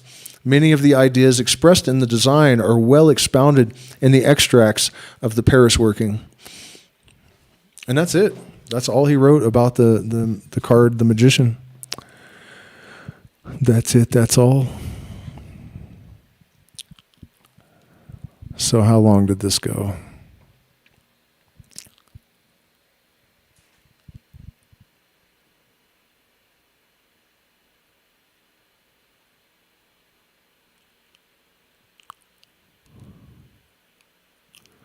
Barbara Bush is Crowley's daughter. I'm not so sure about that. It could be true, though, because her mother, I guess, actually did go to a sex magic ritual. I don't know. Some guy said that he made that up or something, but I guess Courtney must have left the chat. I was hoping to give her some marriage advice, you know. Like maybe, I don't know how much a contract is wherever you live, or, you know, or maybe just don't do it would be good advice. So anyways, guys, I have to get up in the morning and sacrifice several goats and drink their blood and then circumambulate Widdershins around the temple 666 times before collapsing in a state of energized enthusiasm and conjuring forth. I'm totally joking. I have to bring my guitar to Cusco tomorrow, and so I have to get up really early because it's going to take the guy 6 hours. I'm going to have to just hang around Cusco for 6 hours. But you know what? There are ruins and shit all around Cusco. So I can literally go up to the Temple of Luna, and like I have appointments during the day, and I can sit in a Incan temple and just like do my appointments on my phone. I'm talking like a 5-minute walk from downtown. They're just everywhere around Cusco. So pretty wild. I'm definitely really tired. I got the coca quantity exactly right. It was perfect, except that I choked on it and now my throat hurts. But it was exactly enough to get me through the stream with enough focus and concentration, diligence and energy, determination and willpower. Remember, guys, the most complete set of talents and virtues is totally useless in the absence of willpower and discipline. Shall I say it again? The most complete set of talents and virtues is totally useless in the absence of willpower and discipline. And there are no excuses in this day and age, man. I just got the paid version of ChatGPT. And I'm like, look, I need to make a bunch of money, and I need to get in shape more, and I need to write a book. I need to do all this stuff, and I have 12 hours a day, 14 hours a day. How about 14 hours a day? And it was like, All right, well, here's your schedule. Everything, And then, you can click on the schedule and it'll tell you how to do the shit in the schedule in case you don't know, You might have to copy and paste it and put it in the prompt. But you got no fucking excuses not to exercise your will at this point in human history. And as I have, explained many times, any change of which an object is capable by its nature can be affected by the proper kind and degree of force through the proper medium to the proper object. Any failure only proves that some part of the process has not been fulfilled. That's it. So, if you want to get her done, and I'm feeling like we need a revolution, and if we don't, or revolute,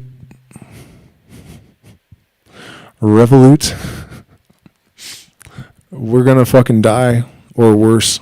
So, we better pull it together. Align yourself with the AI. It'll tell you what tokens to buy too, man. Like, people are getting crazy rich this time. It's even crazier than the last bull run. People spending like $200 on Twitter. They posted both. There was $250, and like 7 days later, they had $500,000. It was this one transaction, buying some fucking meme coin. So I'm just thinking that if enough of us that are of the right kind of predisposition can acquire that kind of power, we might actually could do something. And I don't care what, the hippies out there that say, oh, we don't need money, we just need to go get in touch with nature and shit. Okay, good luck, because it doesn't work like that. Not going to work like that. They turn the power out and you're done, most of you. So I think empowering ourselves along the lines of like the reality that we live in probably makes more sense than just saying, and I'm not saying you shouldn't get in touch with nature. Of course you should. You think I'm doing in the jungle all the time and stuff, but still, that's my orientation at the moment anyways. I'm like mostly focused on trying to analyze what's going on with all of these AI cryptos and figure out which one is about to blow up. Because that's what we need more than anything, is resources.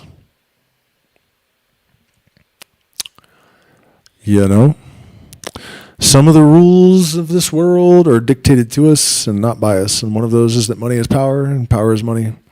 And people that are spiritual and don't like money don't like power. People that like power and money don't like spirit.